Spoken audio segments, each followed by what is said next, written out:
Hello everybody, I'm Sorita DSD and I'm a Torchbearer and a Keybearer for the Covenant of Hekate.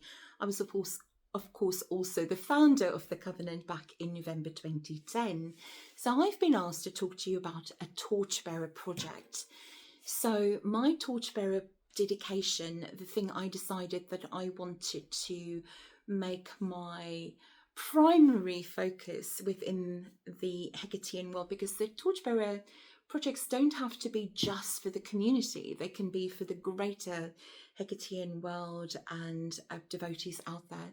So one of my main things back in 2010 was that I wanted to cultivate a greater understanding about the misnomer that Hekate was a crone in the Maiden Mother crone construct, which had become popular during the 1970s, 80s, 90s within pagan circles.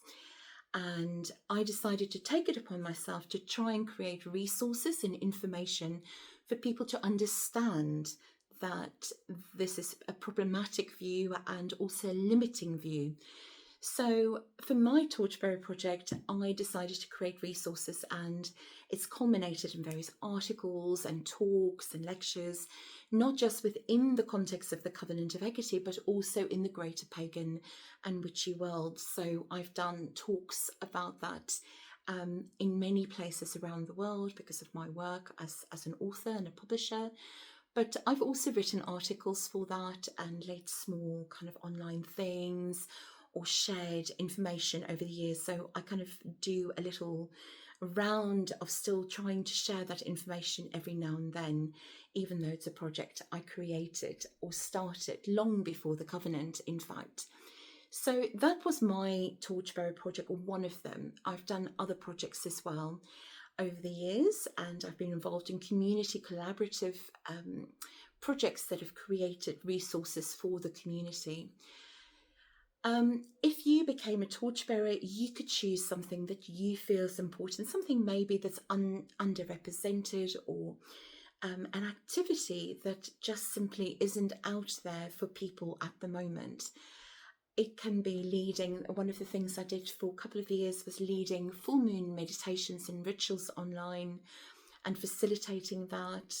Prior to that, and prior to the onset of the availability of Zoom and everybody being able to use online facilities like that, I used to just post something every full moon for several years to remind people that it was the full moon and giving them ideas of what they might do to honour Hekate at that time.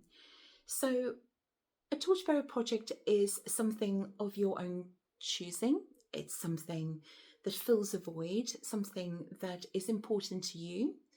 I would say that from my observance and talking to various Torchbearers over the years that have really engaged with their Torchbearer projects, is that they learn a lot from it. So in the process of creating the resources, for example, about the fact that Hekate is not a crone and that she, was seen as a maiden goddess or just as a mature woman and depicted in that way over the millennia that we have evidence for her worship and people interacting with her. I myself learned a lot more about Hekate and about the reasons why the Maiden Mother crone construct is really important, especially within some feminist circles, goddess circles, etc., where it's about female empowerment and about embracing the changes in our lives.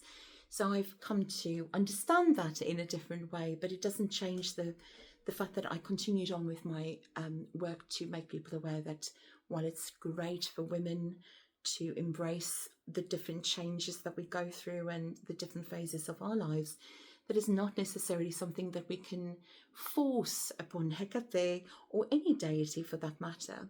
So I've learned a lot, and I've learned more about Hekate's history, and I've also been able, through the work I've done, to engage with a lot of people that have shared with me their insights or their own understandings of why perhaps they do embrace Hekate as a crone in the 21st century, or why they see it as perhaps an aspect of hers in their own personal work.